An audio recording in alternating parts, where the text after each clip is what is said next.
After his mom, who was a secret trillionaire, died, his wife divorced him to marry his best friend unaware. He inherit $90 billion real estate empire. What he did when her lover laughed shocked her. The laughter was loud, sharp, and careless, echoing through the restaurant like broken glass. His wife stood beside his best friend, her hand locked in his, smiling as if humiliation were entertainment. "You're nothing," she said, lifting her glass. "And tonight, I'm done pretending otherwise." They laughed harder when the man she called a loser simply nodded, stood up, and walked away in silence. No anger, no begging, no fight. What they didn't know, what no one knew, was that the quiet man they mocked had just inherited a $90 billion real estate empire, and the next move he made would turn their laughter into fear. Viewers, what would you do if betrayal laughed in your face, right before you became untouchable? The restaurant overlooked the city like a throne above ordinary lives. Glass walls stretching from marble floor to ceiling, reflecting gold light and false smiles in every direction. Soft piano music drifted through the room, gentle enough to pretend nothing ugly could happen here, while waiters in black suits moved like shadows between tables set with crystal, glasses and polished silverware. This was the kind of place where people came to feel important, to be seen, to remind themselves that money could still buy admiration, even if it couldn't buy loyalty. Nathan Cole sat quietly at the end of the long table, hands folded, posture straight, expression calm in a way that made people uncomfortable. He wore a simple dark jacket, well pressed but unremarkable, the kind of clothing that didn't ask for attention and didn't receive it either.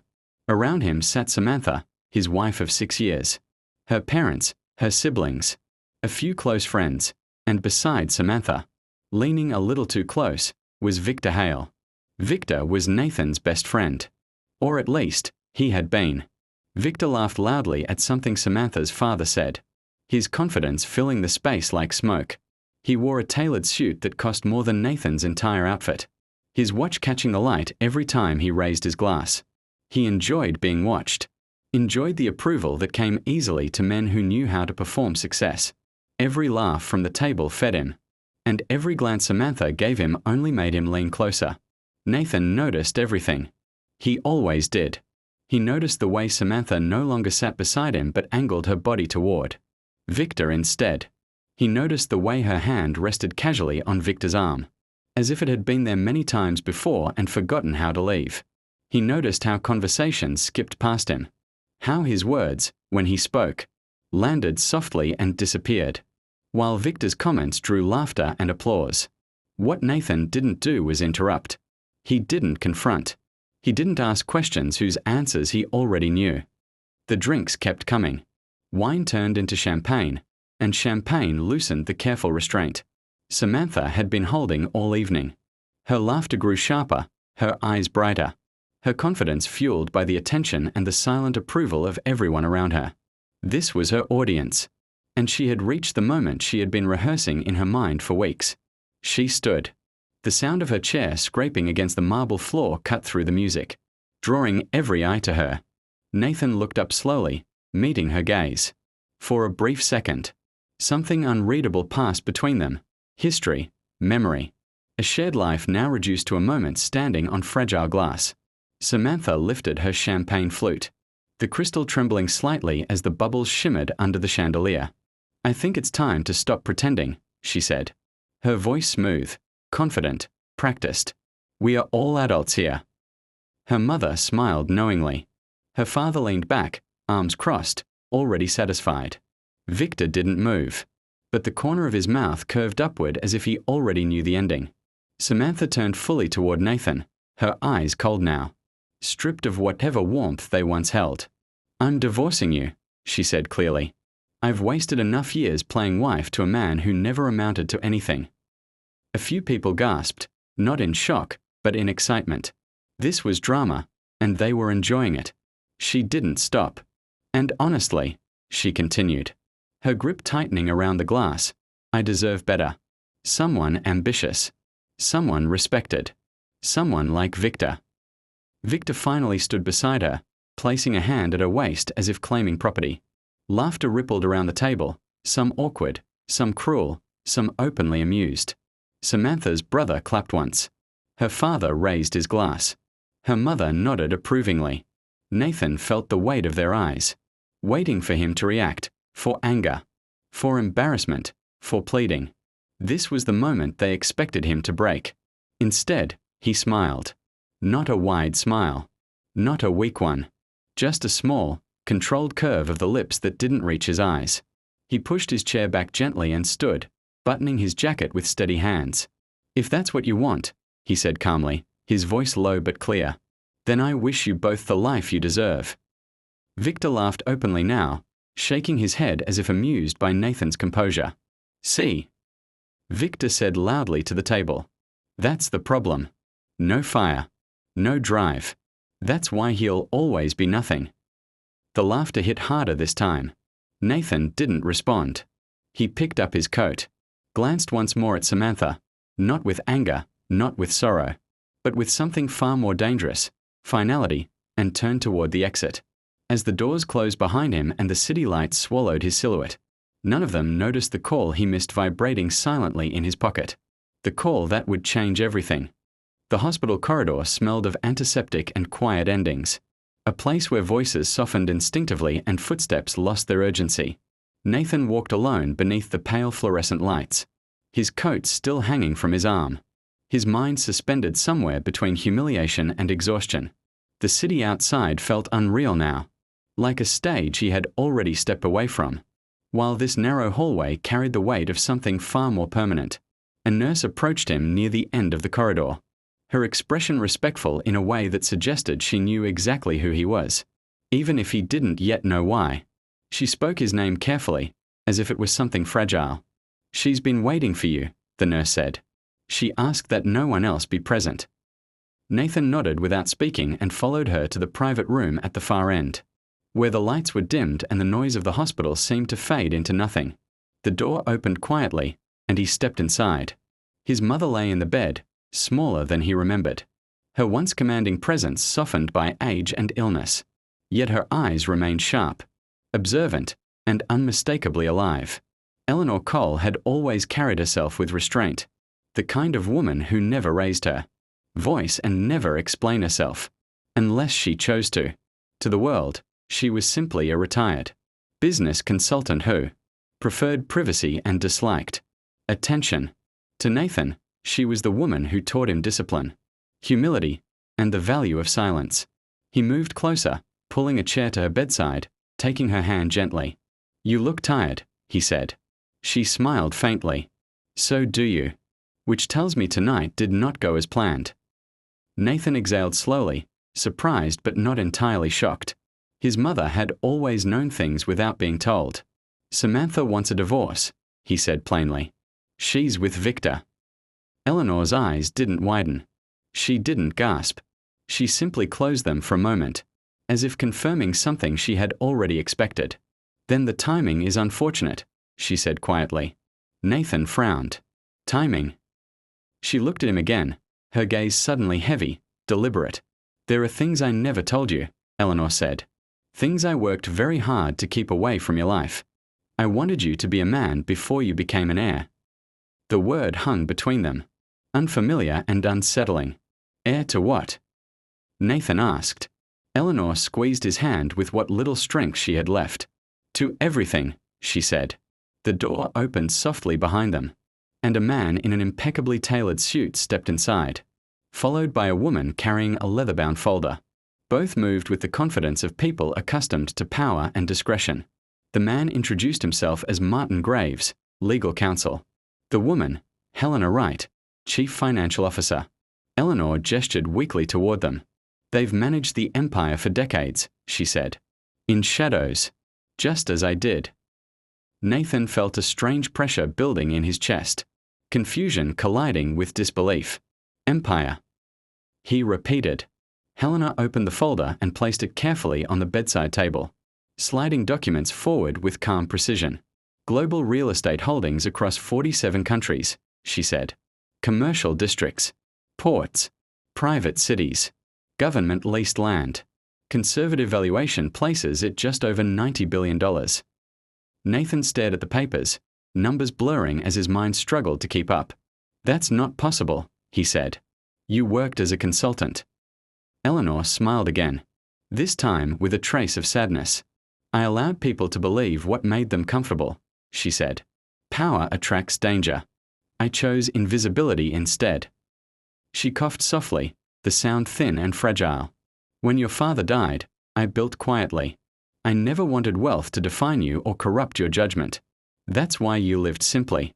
That's why you married someone who believed you had nothing." The words landed heavier now, reshaping memories. Nathan hadn't questioned before why his mother insisted on modest living, why she discouraged displays of ambition, why she watched Samantha with quiet distance. "Why tell me now?" Nathan asked, his voice low. "Because I won't be here tomorrow," Eleanor said gently. The room fell silent. "You inherit everything at dawn," she continued. "The trusts, the holdings, the authority. But listen to me carefully." She pulled his hand closer. "Do not reveal yourself in anger. Let them show you who they are first. Power is most effective when it arrives quietly." Nathan swallowed, his throat tight. "What do I do?" he asked. Eleanor studied him, her expression firm despite her weakening body. "You do nothing," she said. "Yet." The machines beeped softly around them, marking time that could no longer be bargained with. Nathan stayed beside her until her breathing slowed, until her grip loosened, until the room grew unbearably still. By morning, Eleanor Cole was gone. By morning, Nathan Cole owned $90 billion in land, buildings, and influence. But as the sun rose over the city, illuminating the same streets where Samantha and Victor slept comfortably, laughing at their victory, Nathan stood by the window of the hospital room, phone in hand, unread messages waiting. He didn't call anyone back. He simply turned the phone face down and made his first decision as a man the world had never seen. Morning arrived without ceremony, sliding pale light across the city's glass towers and busy streets, unaware that ownership of half of what it illuminated had changed hands overnight. Nathan stood in a private conference room overlooking the skyline, the hospital now far behind him, replaced by silence, leather chairs, and the soft hum of climate control. The room had been prepared before dawn, not with extravagance, but with purpose. Everything here existed to function, not to impress. Martin Graves stood near the window, reviewing documents on a tablet. Helena Wright sat at the table, posture straight, expression composed. There were others now too, regional directors joining via secure video feeds, legal counsel from multiple jurisdictions, asset managers who spoke in numbers large enough to bend reality. Each of them waited for Nathan to speak, yet none of them rushed him. Power, when real, did not need urgency. Nathan listened. He absorbed details without interrupting, allowing reports to flow, leases renewed, cities expanding, governments dependent, revenues stabilized, liabilities contained.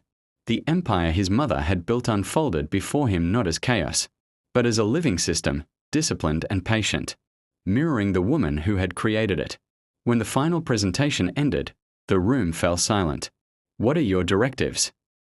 Helena asked. Nathan looked at the city again, watching traffic move like veins carrying life, through a body that did not know who truly owned it. "Keep everything exactly as it is," he said. "No changes. No announcements. No leaks." Martin raised an eyebrow slightly. "Even internally?" "Especially internally," Nathan replied. "I want the world to remain comfortable in its assumptions." The screens went dark one by one as the calls ended. No one argued. No one questioned him. That alone told Nathan how complete his authority already was. Across the city, assumptions flourished. Samantha woke in a luxury apartment that no longer felt temporary. She lay tangled in silk sheets, Victor's arm draped across her waist, his breathing slow and satisfied. Sunlight filtered through floor-to-ceiling windows, painting the room gold. She smiled to herself, replaying the previous night, the looks on their faces, the laughter, the control she had felt as Nathan walked away in silence. She had won. Victor stirred and pulled her closer, his confidence radiating even in sleep. He had always believed the world owed him more than it gave. And now, with Samantha beside him, He felt that balance finally correcting itself. Over breakfast, they scrolled through messages, friends congratulating them, family praising Samantha's bravery, comments applauding her for choosing better. The narrative formed. Quickly and comfortably. She had escaped a weak man and aligned herself with ambition. He didn't even fight, Victor said with a smirk, sipping his coffee. That's how you know you made the right choice. Samantha nodded, though a strange flicker of irritation passed through her. Nathan's calm had unsettled her more than anger ever could. Still, she pushed the thought away. Men like Nathan faded. Men like Victor rose. By afternoon, Samantha's lawyer called with updates, property division discussions, timelines, expectations. Everything assumed Nathan would comply quietly, as he always had. He did. Nathan signed preliminary documents without resistance. He answered messages politely, briefly, declining invitations, expressing neutrality. To anyone watching, he appeared defeated, reduced, exactly where they expected him to be. Behind the scenes, he moved differently. That evening, Nathan sat alone in his mother's old study, a room untouched by luxury, filled instead with books, maps, and unmarked folders. Helena stood nearby, waiting. Victor Hale, Nathan said calmly. What do we own that intersects with his career? Helena tapped her tablet. 3 commercial properties housing companies he's invested in. 2 development zones where his firm is bidding. 1 private equity fund leasing space from a subsidiary. Nathan nodded slowly. And Samantha's family? He asked. Helena didn't hesitate. Their logistics. Company operates on land leased. From us through a shell corporation. Renewal is up in 6 months. Nathan leaned back, absorbing the information without visible emotion. Do nothing, he repeated. Let them feel secure. Helena hesitated for the first time. And when? Nathan looked down at his hands, remembering his mother's voice. Her restraint, her warning. When they laugh again, he said quietly. That's when people reveal the most. That night, Victor hosted a small celebration dinner, inviting investors, friends, and people who enjoyed proximity to perceived success. Samantha wore a red dress, confident and radiant. Her laughter louder now, sharper. When someone mentioned Nathan, Victor waved dismissively. He'll be fine, Victor said. Some people are born to be background noise. Laughter followed. Across the city, Nathan watched none of it. He sat in silence, planning nothing yet, allowing the illusion to thicken. Because the most devastating moments did not arrive with noise. They arrived when certainty collapsed. The charity gala was everything Victor believed he deserved. Grand, crowded, and dripping with validation. The venue sat at the heart of the financial district. A restored historic hall framed by towering columns and soft amber lighting. Where powerful people gathered. To be seen doing good while quietly. Calculating advantage. Crystal chandeliers reflected off polished marble floors. And the air buzzed with music, conversation, and ambition wrapped in elegance. Victor arrived with Samantha on his arm. His confidence sharpened by tailored perfection and recent praise. Cameras flashed as they entered, whispers trailing behind them like smoke. Samantha smiled effortlessly, basking in the attention, enjoying how easily admiration replaced the uncertainty she once felt standing beside. Nathan. Tonight, she was not the woman who left a man. She was the woman who upgraded. Victor raised his glass early, greeting investors, shaking hands, dropping names. He spoke loudly enough to be overheard, his laughter designed to travel. I always say, he remarked to a small circle near the bar, success is about knowing when to cut dead weight. The people around him chuckled, nodding knowingly. Nathan arrived alone. He wore a simple dark suit, well-fitted but intentionally understated, blending into the edges of the room rather than announcing himself. A few people noticed him and exchanged curious glances. Some recognized him as Samantha's soon-to-be ex-husband. Others remembered him vaguely as Victor's former friend. None considered him relevant. Samantha noticed him from across the room. For a brief moment, her smile faltered. She hadn't expected him to come. More unsettling was the way he looked, calm, composed, unbothered. There was no desperation in his posture, no bitterness in his eyes. He moved through the crowd with quiet confidence, greeting a few unfamiliar faces with polite nods. Victor followed her gaze and laughed. "Relax," he said. "He probably just wants to see what winning looks like." Nathan stopped near the edge of the ballroom, accepting a glass of water from a passing server. He didn't drink it. He simply observed. Victor made his move. He guided Samantha toward Nathan, his arm firm around her waist, drawing attention deliberately. Conversations nearby slowed, curiosity rising. This was not accidental. Victor enjoyed confrontation when the outcome favored him. "Well, look who made it," Victor said loudly, his smile wide. "Didn't think this crowd was really your scene." Samantha tilted her head, studying Nathan as if he were a relic from a life she had already outgrown. "You look the same," she said. "That's not a compliment." A few people laughed softly, glancing between them. Nathan met her gaze evenly. "I'm glad you're well." Victor scoffed. Still polite. Still invisible. He raised his voice just enough to pull more attention. "You know," Victor continued, "people keep asking me how it feels to take over someone else's life. I tell them the truth. Some men don't lose because others win. They lose because they never had what it took." The circle around them tightened, guests pretending not to stare while listening intently. Samantha smiled, emboldened. "I tried to help him," she said. "I really did. But ambition can't be taught. You either have it, or you spend your life watching others pass you by." Victor lifted his glass. "To moving forward," he said, "and leaving the past where it belongs." Laughter spread, louder now, more confident. Nathan felt every eye on him, waiting for reaction. For humiliation, for retreat. He didn't provide it. Instead, he nodded once. "I hope it lasts," he said calmly. Victor laughed harder. "Hope is free. That's about all you can afford, right?" More laughter. Nathan turned to leave, but Victor wasn't finished. "Hey," Victor called after him. "If you ever need advice on how to succeed, feel free to ask. I believe in giving back." Nathan paused, slowly turning. "For now," he said evenly, "I'll watch." Victor waved dismissively as Nathan walked away, satisfaction written across his face. The moment had gone exactly as planned. He had won publicly, completely. What Victor didn't notice was Helena Wright standing near the balcony doors, quietly observing, her phone pressed to her ear. "Yes," she said softly. "Proceed." That same night, automated systems began issuing notices, routine, harmless-looking alerts buried in emails and dashboards, lease reviews, compliance audits, regulatory verifications, all standard, all unavoidable. Victor toasted his success again, unaware that the foundation beneath his empire had just been tapped for inspection.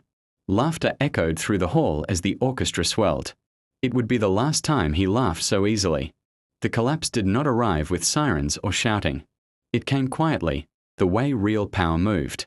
Through signatures, notifications, and meetings that ended too quickly. Victor noticed the first crack 3 days after the gala, buried inside an email marked routine review. He barely skimmed it before forwarding it to his assistant, confident that men like him did not need to worry about paperwork. By the end of the week, paperwork was all anyone wanted from him. A scheduled investor call was postponed without explanation. A zoning approval he had, counted on, was suddenly delayed.